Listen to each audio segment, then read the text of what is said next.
Good morning, dear students. Myself, Ms. Megha Parashar from SIRTSP Bhopal. Now we start a topic of capsule. Capsules are solid dosage form in which one or more medicaments are enclosed in a water-soluble, biodegradable shell made up of gelatin, of soft and hard gelatin.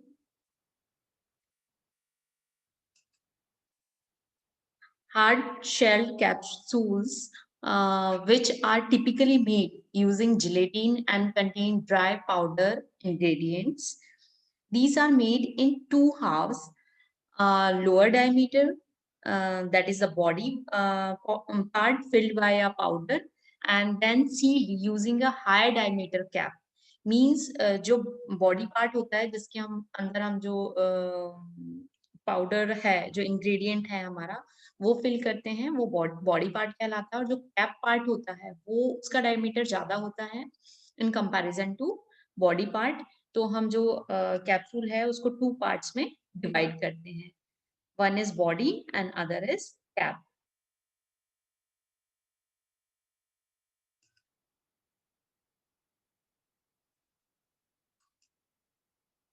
Then soft shell capsules जो होते हैं वो primarily used for oils and for active ingredients that are dissolved और suspended in oil, जो easily dissolve हो जाएं और suspended हो जाएं। ठीक है, कैप्सूल्स जो होते हैं made from aqueous solution of gelling agents like जैसे कि एनिमल प्रोटीन्स मेनली जिसमें जेलेटिन होता है, प्लांट्स पॉलीसैकेराइड्स और देयर डेरिवेटिव्स लाइक काराग्रीन्स। काराग्रीन्स क्या होते हैं? सब्सटेंस होते हैं जो एक्सट्रैक्ट किए जाते हैं from the red and purple seaweed से and consisting a mixture of polysaccharides, जो कंसिस्ट करते हैं मिक्सचर्स ऑफ पॉलीसैकेराइड का। इसे यूज किया जाता है as a thickening agents and emulsifying agents in food products में। एंड इसके बाद अगर हम बात करें तो इसमें जो यूज किए जाते हैं अदर इंग्रेडिएंट्स जो ऐड किए जाते हैं जेलिंग एजेंट्स के लिए सॉल्यूशन में, like a plasticizer such as a glycerine or a sorbitol to decrease the capsule hardness, जो क्या करते हैं कैप्सूल की हार्डनेस को डिक्रीज करते हैं। अगर बहुत ज्यादा हार्ड होगा तो क्या होगा कि कैप्सूल के ब्रेक होने के चांसेस होंगे, इसलिए हम उसको स्मूथ और फ्लेक्सिबल बनाने के लिए हम प्लास्टिसाइजर्स का यूज करते हैं जैसे कि ग्लीसरीन और सॉर्बिटॉल। कलरिंग एजेंट्स का यूज करते हैं जो हमारे अप्रूवल्ड डाइस एंड कलर्स होते हैं, DNC डाइस। प्रिजर्वेटिव्स का यूज करते हैं हम इसके अंदर, डिसइंटीग्रेंट का यूज करते हैं, लुब्रिकेंट का यूज करते हैं, सरफेस ट्रीटमेंट का यूज करते हैं। ये सारे डेरिवेटिव्स जो होते हैं इसके अंदर हम सॉल्यूशन बनाने के लिए जिलेटिन का जो सॉल्यूशन होता है उसको प्रिपेयर करने के लिए यूज करते हैं। इसमें जो कंपोनेंट्स यूज होते हैं कैप्सूल्स में वो जिलेटिन होता है, सर्टिफाइड डाइस होते हैं, शुगर होता है, वाटर होता है 12 to 60%। पर उसमें कितना परसेंट ऑफ वाटर यूज करना है ये डिपेंड करता है ऑन द स्टोरेज कंडीशन के ऊपर। किसकी? स्टोरेज कंडीशन के ऊपर, कैप्सूल की। सल्फर डाइऑक्साइड जो होता है वो हम 0.15% तक यूज करते हैं as a prevent decomposition during manufacturing. जब हम मैन्युफैक्चर करते हैं कैप्सूल्स की तो उसको डिकम्पोज से प्रिवेंट करने के लिए हम यूज करते हैं सल्फर डाइऑक्साइड का। और ऑपकेंट या फिर ओपेसिफायर एजेंट्स जो होता है वो मेनली टाइटेनियम डाइऑक्साइड ही यूज होता है, जो पेंट्स में भी यूज होता है। मतलब कि क्या होता है कि जो ट्रांसपेरेंट ना रहे, है ना, ट्रांसपेरेंसी को रिमूव करने के लिए हम ओपेसिफायर जो होते हैं वो यूज करते हैं। इसके बाद अगर हम बात करें जिलेटिन, जिलेटिन जो होता है वो लैटिन टर्म है जिलेटस, मीनिंग स्टिफ या फ्रोजन, जमा हुआ एकदम जो है। इज अ ट्रांसलूसेंट हो सकता है, कलरलेस, ब्रिटल। ब्रिटल कब हो जाता है? जब उसे ड्राई किया जाता है। फ्लेवरलेस, जिसमें कोई फ्लेवर नहीं है। आपने कभी भी कैप्सूल खाया होगा तो उसके अंदर कोई फ्लेवर या टेस्ट नहीं होता है। Food stuff derived from a collagen obtained from a various animal byproducts. It is commonly used as a gelling agents in a food. Food के अंदर हम जो यूज करते हैं एज अ जेलिंग एजेंट्स इसको यूज करते हैं, फार्मास्यूटिकल्स या फोटोग्राफी के अंदर यूज करते हैं हम, एंड कॉस्मेटिक्स मैन्युफैक्चरिंग के अंदर भी हम इसको यूज करते हैं। Gelatin is an irreversible hydrolysed form of collagen होता है।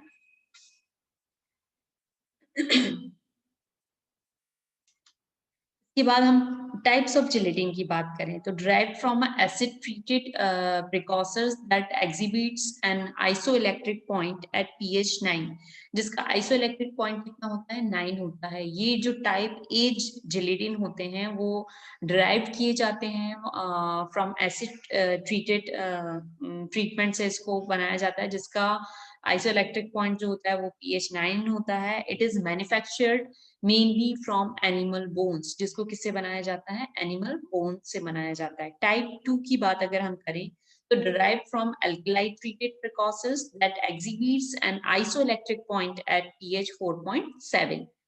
It is manufactured mainly from pork skin. इसको हमने किससे, पॉक स्किन से बनाते हैं। इसका पीएच जो होता है वो 4.7 होता है और ये एल्कलाई ट्रीटेड होता है। तो यहाँ पर हम दो टाइप के जेलेटिन्स यूज करते हैं, टाइप 1 एंड टाइप 2 जेलेटिन्स। इसके बाद अगर हम बात करें तो कैसे हम ड्राई बोन से, काफ स्किन से, पॉक स्किन से किस तरीके से हम एक्सट्रैक्ट करते हैं जिलेटिन को। तो जैसे जो बोन्स हैं, ड्राई बोन्स हैं, उनको हम फर्स्टली मील करते हैं, देन 5% HCl के अंदर हम 10 to 15 डेज के लिए हम उसको डाल देते हैं। इसके बाद हम डाई कैल्शियम फॉस्फेट जो होता है वो ऐड करते हैं। लाइम जो होता है 10% के अंदर 4 to 8 वीक्स के अंदर उसके अंदर हम रखते हैं उस को। इसके बाद हम उसमें जो लाइम है उसको रिमूव करते हैं और फिर पीएच एडजस्ट करते हैं। ठीक है, ऐसे ही काफ स्किन में होता है, पहले हम उसको वॉश करते हैं स्किन को, फिर लाइम 10% लाइम लेके 6 to 12 वीक्स के लिए उसके साथ हम उसको छोड़ देते हैं। इसके बाद हम वाटर से उसको वॉश करते हैं 10 to 30 आवर्स तक। ऐसे ही पॉक स्किन से होता है, पहले हम पॉक स्किन को वॉश करते हैं, फिर एसिड से 1 to 5% HCl के साथ हम उसको ट्रीट करते हैं, 10 to 13 आवर्स के लिए उसको छोड़ देते हैं उसमें। फिर हम एसिड को रिमूव करते हैं, पीएच को एडजस्ट करते हैं। इसके बाद ये तीनों की प्रोसीजर में, जैसे ड्राई बोन है जिसमें एसिड ट्रीटेड है, फिर काफ स्किन है जिसमें लाइम से डायरेक्ट ट्रीटमेंट हो रहा है, फिर पॉक स्किन है उसको एसिड से ट्रीटमेंट हो रहा है। तो ये तीनों प्रोसेस जब हम पीएच एडजस्ट कर लेते हैं तीनों का, इसके बाद हम क्या करते हैं, हॉट वाटर एक्सट्रैक्शन मेथड के थ्रू उसको hot water extraction method use करते हैं। इसके बाद जो फिल्टर होता है उसको हम फिल्टर करते हैं, फिर फिल्ट्रेट निकालते हैं, फिर वैक्यूम से इसका कंसंट्रेशन करते हैं, कूल टू सॉलिडिफाई, फिर हम उसको ठंडा करते हैं ताकि वो सॉलिड फॉर्म में आ जाए। फिर इसके बाद हम उसको एयर ड्राई करते हैं और फिर इसके बाद हम उसको क्या करते हैं, मिल टू साइज, जिस साइज में हमें चाहिए उस साइज में हम उसे मिल करते हैं। तो this is the process of manufacturing gelatin used in capsules. जो जिलेटिन यूज हो रहा है हम उसको कैसे बनाते हैं, ये पूरी मैन्युफैक्चरिंग प्रोसेस है। हमें जिलेटिन कैसे मिलता है फॉर कैप्सूल मैन्युफैक्चरिंग के लिए। अगर हम हार्ड जिलेटिन कैप्सूल की बात करें तो also refer to as a DFC dry filled capsules. जो कैप्सूल का साइज होता है फॉर ह्यूमन यूज के लिए, ह्यूमन यूज के लिए आपने देखा होगा कि हम बहुत ही स्मॉल साइज यूज करते हैं जो इजी हम ले सकें, स्वेलोइंग हो। और अगर हम वेटरनरी के लिए यूज करते हैं तो वो लार्ज लार्ज साइज के होते हैं in comparison to human beings. तो फॉर ह्यूमन यूज के लिए जो हम कैप्सूल्स यूज करते हैं, हार्ड जिलेटिन कैप्सूल्स, वो एम्प्टी कैप्सूल्स रेंजिंग जो होती है in size from a 000 the largest to the 5।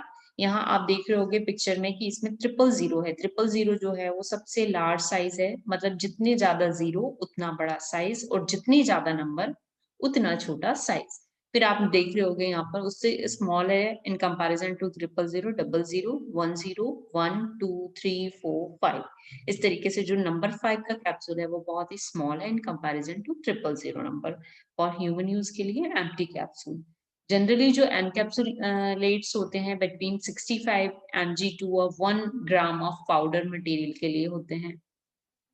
कितने ग्राम जो पाउडर है हम उसके अंदर फिल कर सकते हैं हार्ड जिलेटिन कैप्सूल के अंदर 65 mg मिलीग्राम से लेके 1 ग्राम तक की जो मटेरियल है हम उसके अंदर फिल करते हैं। फॉर वेटेनरी के लिए अगर हम यूज करते हैं तो जो नंबर्स होते हैं वो बहुत ही लार्ज होते हैं, 10, 11 and 12 having a capacities of 30, 15 and 7.5 respectively use किया जाता है। ठीक है।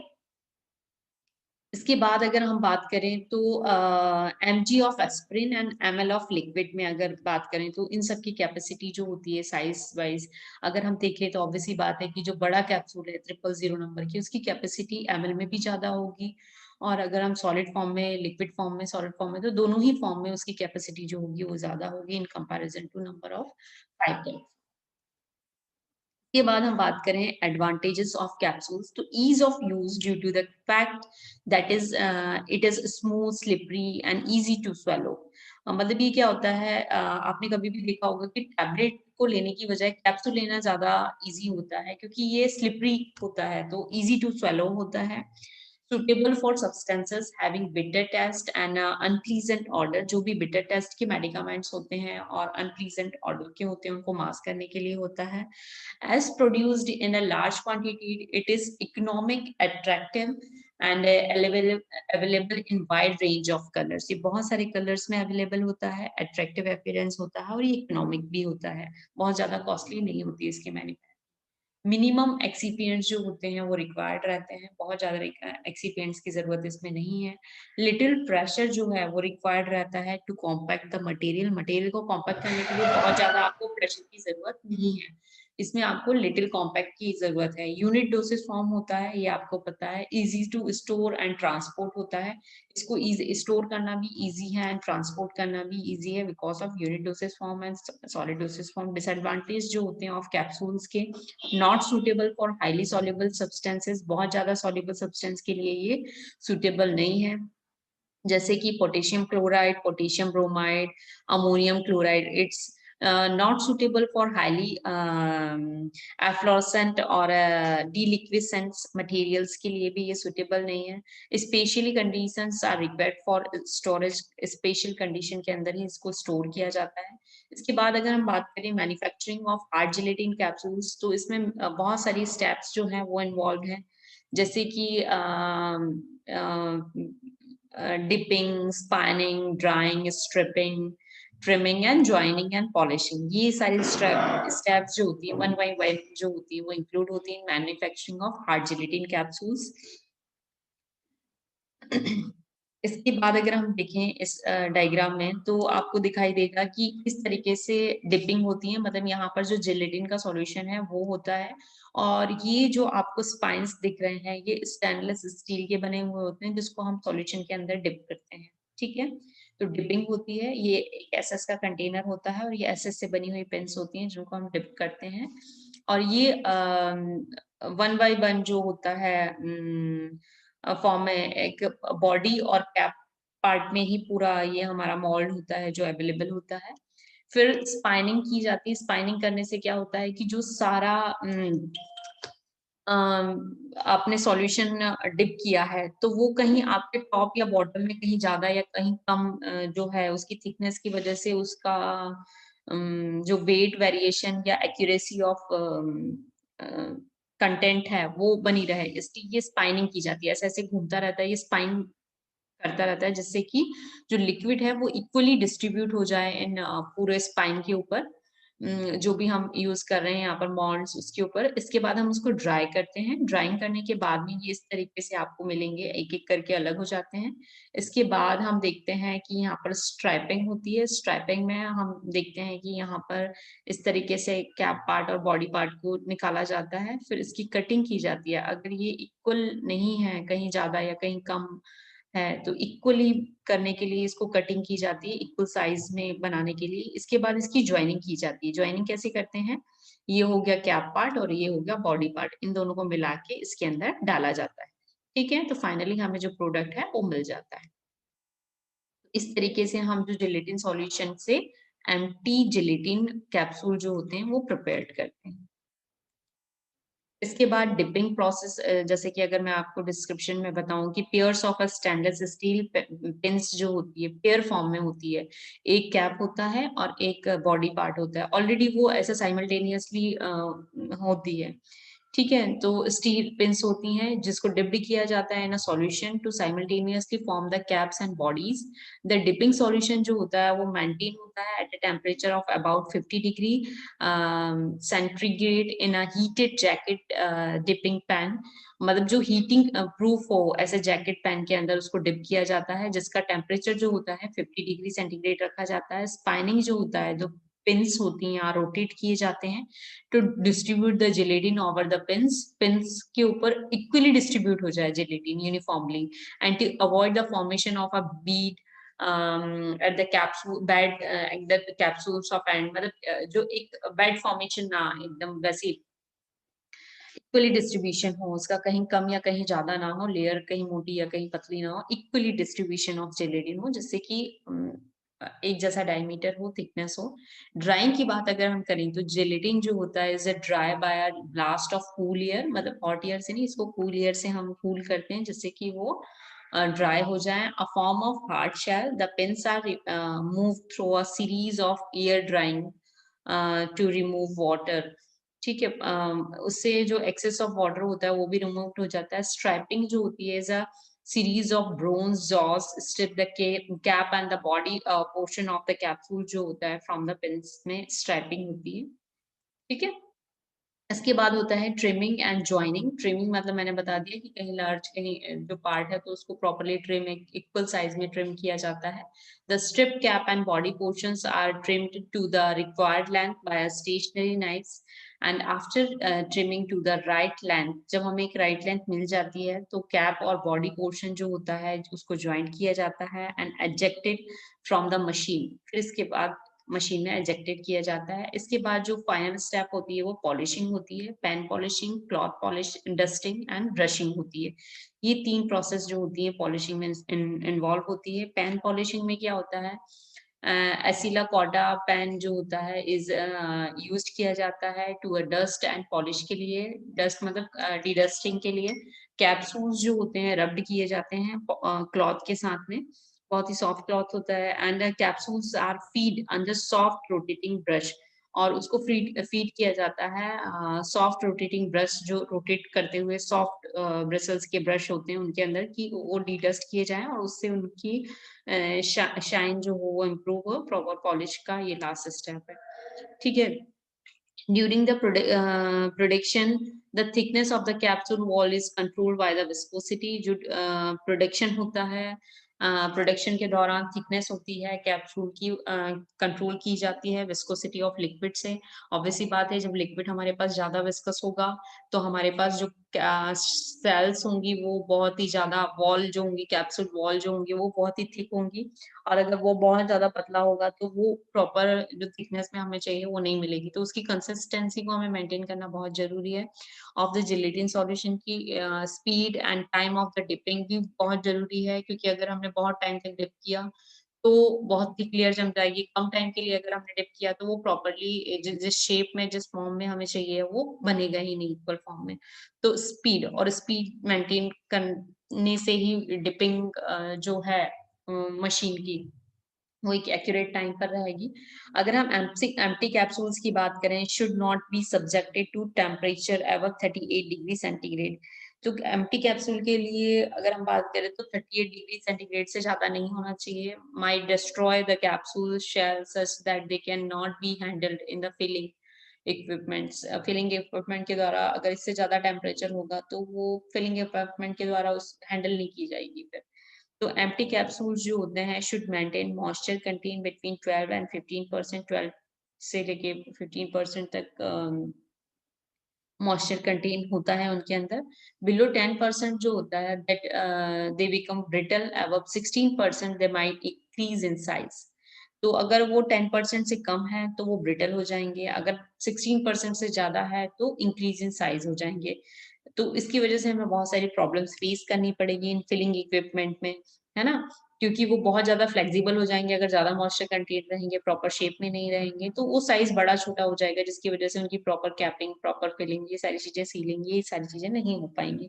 और अगर वो ब्रिटल होंगे तो उनके ब्रेक होने के चांसेस होंगे। तो इसलिए हमें moisture content of empty capsule जो है वो बहुत ही ज़रूरी है और they might become a soft भी हो सकते हैं। ठीक है? ऐसे ही हम कैप्सूल फिलिंग मशीन की बात करें तो it is a mechanical device that fills the powder active ingredients and the mixture of active ingredients with combinations of different excipients into hard और soft gelatin capsules. Capsule filling machine जो होती है use की जाती है commonly in the industrial and pharmaceutical purpose के लिए। Millions of capsules के लिए can be filled by using different varieties of capsules and filling machines which are provided by different manufacturers के द्वारा प्रोवाइड की जाती है। बहुत सारे ऐसे टाइप की कैप्सूल मशीन होती है जो प्रोवाइड की जाती हैं।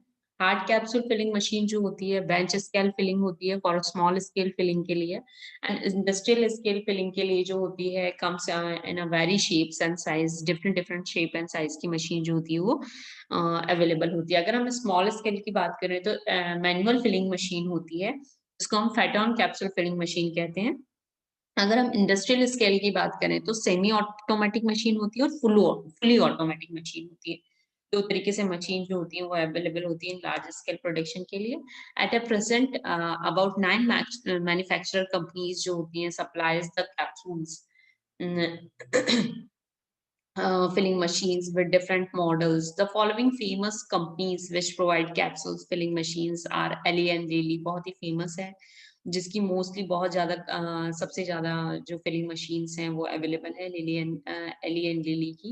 एंड कंपनी जो होता है फॉर्मेटिंग एसएनसी कंपनी जो है वो इटली की कंपनी है एंड मैकोफॉर्ड जो है वो भी इटली की कंपनी है। हॉफलिगर एंड काग जो है वो भी जर्मनी की कंपनी है। MG2 जो है वो इटली की कंपनी है। ओसाका जापान की कंपनी है। पार्क डेविस जो है कंपनी जो है वो एंड पेरी इंडस्ट्रीज हैं जनासी निग्गीज हैं। तो ये सारी कंपनीज जो हैं वो अवेलेबल हैं मैन्युफैक्चरिंग जो मशीनरी है उसके लिए। तो जो largest number of total machines are supplied by Lilly and Parke Davis. मतलब लिली की और पार्क डेविस की मशीन जो होती हैं वो सबसे ज़्यादा सप्लाई होती हैं। यहाँ आपको दिखाई दे रहा होगा। The method of operation and the description of the machines are similar in these two companies। मतलब ये जो दोनों कंपनी है इनकी मेथड एंड जो ऑपरेशन प्रोसीजर है वो सेम है। द 9 फेमस कंपनीज जो हैं वो which provides capsule filling machines of different models and types are as follows. जो कैप्सूल फिलिंग मशीन बनाती है वो 9 फेमस कंपनीज हैं। वो ये कंपनीज हैं जो बहुत ही फेमस हैं। लिली कैप्सूल फिलिंग मशीन है। इसके बाद है फॉर्मेटिक मॉडल जो है 2000 से लेके पूरा कैप्सूल्स जो है फिलिंग मशीन है। हॉफलिगर है एंड कार्ग मॉडल की है। मैकोफार है, MG2 है, ओसाका मॉडल है, पेरी है, जॉनस है, जिनकी कैपेसिटी अलग-अलग है और फिलिंग कैपेसिटी जो है वो पर आवर में अलग-अलग है। के बाद हम बात करें what is the common working principle of all capsules filling machine. सारी कैप्सूल फिलिंग मशीन जो है वो एक जैसे प्रिंसिपल पे काम करती हैं। जैसे powder from the storage hopper मतलब जो स्टोरेज होपर है वहाँ से पाउडर आ रहा है। इसके बाद separation of body and cap part of the capsule. जो हम बनाते हैं कैप्सूल तो उसमें बॉडी और कैप पार्ट को एक साथ तो फिर वो कैसे उसको सेपरेट करेंगे, फिर फिल्ड करेंगे इनटू द एम्प्टी कैप्सूल को and part of the body को and close the body with the cap part of the capsule. फिर हम उसको कैसे क्लोज करेंगे and eject the fill capsules by the ऐसे सारी प्रोसेस जो होती है स्टेप बाय स्टेप ये कॉमन प्रिंसिपल पे वर्क करती हैं। सबसे पहले हम एम्प्टी कैप्सूल लेंगे, उसको फिल करेंगे, फिर ही तो फाइनल प्रोडक्ट हमें मिलेगा। Hand operated capsule filling machine जो होती हैं, it consist of bed having 200 to 300 holes का बेड होता है उनके पास। और लोडिंग ट्रे जो होती है हैविंग 200 टू 300 होल्स होते हैं जिसके अंदर पाउडर ट्रे जो होती है and pin plate having 200 to 300 pins होती हैं। Sealing plate having a rubber top जिसके ऊपर क्या होता है, रबर टॉप होता है, लीवर होता है एंड कैम हैंडल होता है। ये सारी चीजें जो होती हैं वो मैनुअल फिलिंग मशीन में होती हैं। इसके बाद जो एम्प्टी कैप्सूल जो होते हैं field into the loading tray and it is the separate the capsule cap from their bodies. मैंने बताया जैसे कि आपको कैप्सूल का बॉडी पार्ट और जो कैप पार्ट होता है वो अलग अलग होता है। फिलिंग हम बॉडी के अंदर करते हैं, इसके बाद हम जो कैप है उसको सील्ड करते हैं कैप से। तो कैप का डायमीटर ज्यादा होता है in comparison to a body part. The powder tray जो होती है placed in a proper position and filled with an accurate quantity of powder with scraper. मतलब आपने देखा होगा कि कभी भी हम जब टैबलेट भी बनाते हैं तो स्क्रैपर के थ्रू जो एक्सेसिव अमाउंट ऑफ पाउडर होता है वो रिमूव हो जाता है, जिससे कि एक फिक्स क्वांटिटी जो है वो उसके अंदर फिल हो। तो स्क्रैपर का यूज करके हम एक एक्यूरेट क्वांटिटी को फिल करते हैं। The excess of the powder is collected on the platform of the powder tray. Powder tray से हम एक्सेसिव पाउडर जो होता है उसको कलेक्ट कर लेते हैं। जो पिन प्लेट होती है is lowered and the filled powder is pressed by moving the pin downward। मतलब कि जो पिन प्लेट होती है इज लोअर्ड होती है, मतलब नीचे होती है and the field powder is press. जैसे ही हम उसको फिल्ड पाउडर को प्रेस करते हैं उसके ऊपर तो by moving the pin downwards, जो पिन होती है वो डाउनवर्ड्स मूव करती है ना। After pressing the pen plate is raised and the remaining powder is filled into the bodies। फिर जो remaining part बचा हुआ होता है वो body के अंदर fill हो जाता है of the capsule की। The powder tray is removed after its complete filling। जब powder tray को remove किया जाता है पूरी filling के बाद तो जो cap holding होती है tray is again placed in position। फिर से हम उसको उस position पे लाते हैं। The plate with the rubber top is lowered and the lever is operated to lock the caps and bodies। तो लीवर का यूज हम कैसे करते हैं, हमने पाउडर ट्रे एक्सेस से पाउडर ट्रे को हटा दिया, इसके बाद रबर जो टॉप होता है उसके थ्रू हमने जो कैप है उसको बॉडी पार्ट में लगने के बाद उसको पूरा बॉडीज और कैप को क्या है सील कर दिया हमने। तो जो लोडिंग ट्रे होती है is then removed and filled capsule are collected. फिर लोडिंग ट्रे जो है उसको हमने रिमूव किया, उसमें से जितने भी फिल्ड कैप्सूल हैं उनको हमने ले लिया। With a 200 holes machine about 5000 capsules can be filled in 1 hour. अगर हम रेगुलरली वर्क करेंगे तो 200 की होल की एक मशीन है जो हमें 5000 तक 1 घंटे में दे देगी capsules. So whereas in a machine having 300 holes, about 7500 capsule can be filled in 1 hour। अगर हम ऐसे ही 300 होल्स की मशीन अगर मैनुअल फिलिंग मशीन यूज कर रहे हैं तो 7500 कैप्सूल जो होते हैं can be filled in 1 hour. 1 घंटे के अंदर हम उसको फिल्ड कर सकते हैं। इस तरीके से जो होती है वो मैनुअल फिलिंग मशीन होती है। ठीक है, ये रबर ट्रे दिख रही होगी आपको, इसमें जो कैप है वो रख रहते हैं, यहाँ पर जो है वो बॉडी पार्ट रहता है, लिवर होता है। जैनसन्स कैप्सूल्स फिलिंग मशीन है ये। इसके बाद semi automatic capsule filling capsule filling machine होती है। There are 3 station in the semi automatic capsule filling machine. इसमें 3 स्टेशन होते हैं। Orientation of capsule, powder filling, capsule closing. ठीक है, ये तीनों प्रोसेस जो है इसके अंदर होती है। ये ऊपर होता है जिसमें से जाता है पाउडर, इस तरीके से फिल होके आउटलेट निकल जाता है। ठीक है, इसके बाद हम बात करें तो ओरिएंटेशन ऑफ कैप्सूल जो होता है वो इसमें होता है, ये वाली कैप्सूल फिलिंग मशीन में। The second station powder filling machine जो होती है, separate the holding ring, put the lower holding ring on the rotary table, pull the powder hopper over the lower body holding ring and then inside powder hopper starts to run and fill powder into the capsule's body while lower holding ring turns on circles, push powder hopper to its original position। इस तरीके से जो powder filling machine है वो work करती है। यहाँ से आप देख रहे हो पाउडर फिल हो रहा है, यहाँ पर कैप्सूल के बॉडी बॉडी पार्ट्स हैं, तो यहाँ इस तरीके से फिलिंग होती जाती है और फिर कैपिंग होने के बाद मूव करके ऑटोमेटिक फिल जाती है। The third station capsule closing, put upper holding ring and lower holding ring together, then position intact holding ring in front of page ring। Closing plate is provided to the position approximately 180 degree and pneumatic pressure is applied to the page ring, which finally push capsules inside the bores of holding ring, and the finished capsule will be collected into the container, जिसमें finished capsule को हम collect करते हैं। इस तरीके से capsule की closing होती है। यहाँ पर आप देखो दिखाई दे रहा होगा कि थर्ड स्टेप में सेमी ऑटोमेटिक मशीन में कैप्सूल की क्लोजिंग हो रही है।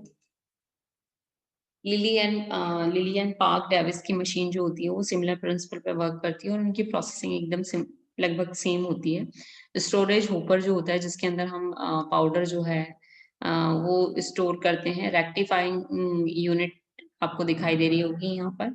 इसके बाद अगर हम बात करें तो ये जो है वो पाउडर होपर है। यहाँ पर पाउडर यहाँ पर स्टोरेज करते हैं और ये पाउडर होपर है जिससे कि कैप्सूल के अंदर आता है। ये पेज रिंग है, यहाँ पर आपको दिखाई दे रही है। ये क्लोजिंग प्लेट है, ये क्लोजिंग प्लेट है। देखो यहाँ से इससे क्लोज होता है एंड ये कलेक्टिंग चैम्बर है जहां पर कैप्सूल फाइनली बन के हमें यहाँ पर कलेक्ट होके मिलता है। ठीक है, इसके बाद हम बात करें सेमी ऑटोमेटिक मशीन, तो इस तरीके से वो पूरी मशीन रहती है। यहाँ पर जो फिलिंग होती है, यहाँ पर सेपरेशन होता है और यहाँ पर फाइनली प्रोडक्ट जो है हमें पैक होने के बाद में मिल जाता है। ठीक है, फिर ऑटोमेटिक कैप्सूल फिलिंग मशीन जो होती है has been designed and developed hard gelatin capsules with powder और पैलेट्स। डेवलप्स टू किसके लिए डेवलप किए जाते हैं? हार्ड जिलेटिन पाउडर और पैलेट्स के लिए यूज किए जाते हैं। It is an extremely durable and reliable machine है दैट फिल्ड। पैलेट्स का मतलब क्या होता है? पैलेट्स जो होता है इन कंपैरिजन टू जो पाउडर्स होते हैं उससे थोड़ा बड़े फॉर्म पैलेट फॉर्म में होता है। पैलेट्स को भी फिल किया जाता है कैप्सूल्स के अंदर। एक्सट्रीमली ड्यूरेबल होता है एंड रिलायबल मशीन होता है that fill doses to the highest accuracy के लिए। It can be applicable to the widest range of capsules at all size and guarantee the ingredients of all capsules. के बाद अगर हम बात करें तो फुली ऑटोमेटिक मशीन इस तरीके से होती है। ये ऑटो, यहाँ पर देखो आप डिजिटल में पूरा दिखाई देगा आपको यहाँ पर, और ये पूरी प्रोसेस जो होती है वो ऑटोमेटिक होती है। ये फुली ऑटोमेटिक मशीन है। The housing and a surface are covered with a stainless steel 304 say, and all contact part of medical powder are made from a corrosion resistant stainless steel 316 and जैसे कि corrosion ना हो या cleaning करने में कोई दिक्कत ना हो, इस तरीके से। इसके बाद अगर हम बात करें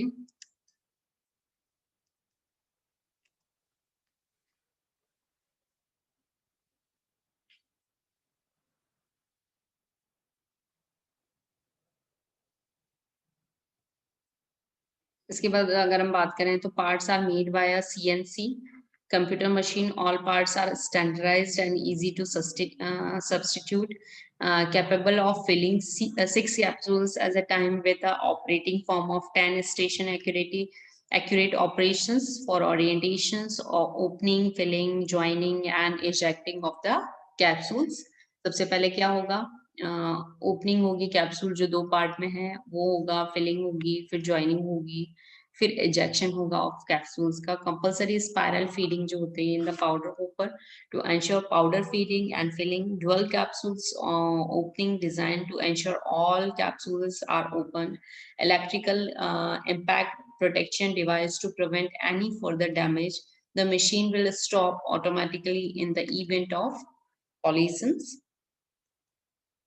And safety sensing system जो होता है to shut the machine down automatically in the event of problems when no capsule, no powder door is open. अगर कोई कैप्सूल का पार्ट या फिर पाउडर का पार्ट ओपन, डोर ओपन नहीं हो रहा है तो ये ऑटोमेटिकली शट डाउन हो जाएंगे। ठीक है ना।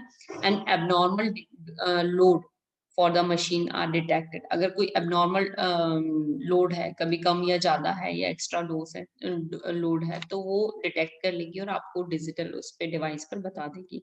Automatic vacuum removal of the air in the dosing tube to give more accurate weight of the filled capsules. इसमें क्या वैक्यूम के थ्रू भरा जाता है जिससे कि डोज की एक्यूरेसी जो होती है बहुत अच्छे से होती है। इसमें कोई एरर के चांसेस बहुत कम होते हैं। एक्सक्लूसिव डोसिंग जो होती है, ट्यूब सिस्टम होता है।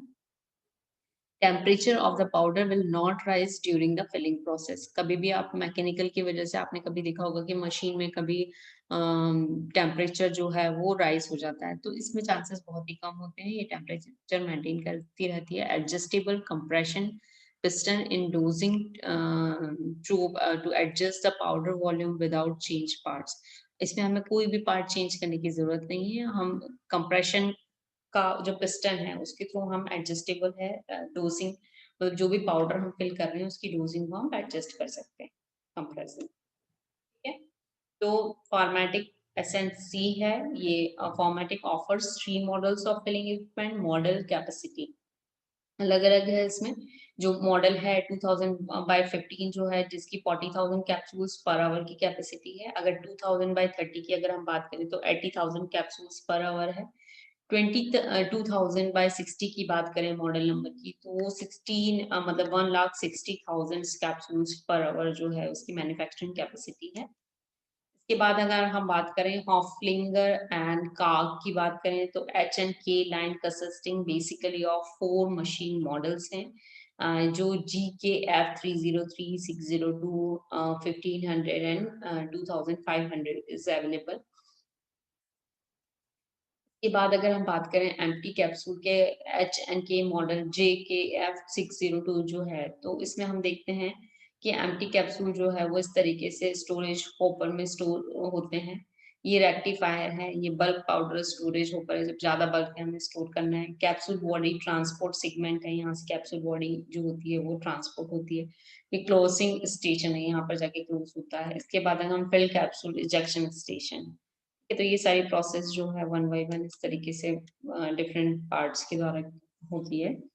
एंड मेकोफार जो है line of equipment consisting of 3 models. Low to medium capacity machine है। मॉडल डिफरेंट डिफरेंट मॉडल है, उसकी कैपेसिटी डिफरेंट डिफरेंट है एज पर योर चॉइस कि आपको कितनी कैपेसिटी में बनाना है। MG2 जो है 5 models of continuous motions filling machines are offered by MG2 model and capacity जो है वो G36/4, G36/2, G36, 37 एंड 38, और इसकी कैपेसिटी जो है वो ही अलग अलग डिफरेंट डिफरेंट है। ओसाका जो है वो high capacity continuous motion machine है। The only model available in 182 capsules per hour है, कैन बी मॉडिफाइड टू बहुत सारे कैप्सूल्स जो होते हैं उसको 40 lakhs के अप्रॉक्स जो कैप्सूल्स होते हैं पर आवर की कैपेसिटी होती है इसकी। इसके बाद अगर हम बात करें तो ओसाका मॉडल R180 जो है वो semi automatic capsule filling machine है। के बाद जनासी जो है 9 डिफरेंट यूनिट्स एंड 4 मॉडल्स हैं, जिसकी कैपेसिटी बहुत ही डिफरेंट है, कितने आवर है। LZ64 जो है उसकी 5,000 कैप्सूल पर आवर है। AZ20 की 9,000 to 20,000 है। BZ सीरीज जो है उसकी डिफरेंट डिफरेंट है, आपको स्क्रीन पे दिखाई दे रहा होगा। ऐसे Z5000 सीरीज है, उसकी भी कैपेसिटी डिफरेंट है। इसके बाद अगर हम बात करें तो जनासी ऑटोमेटिक कैप्सूल फिलिंग मशीन इस तरीके से होती है।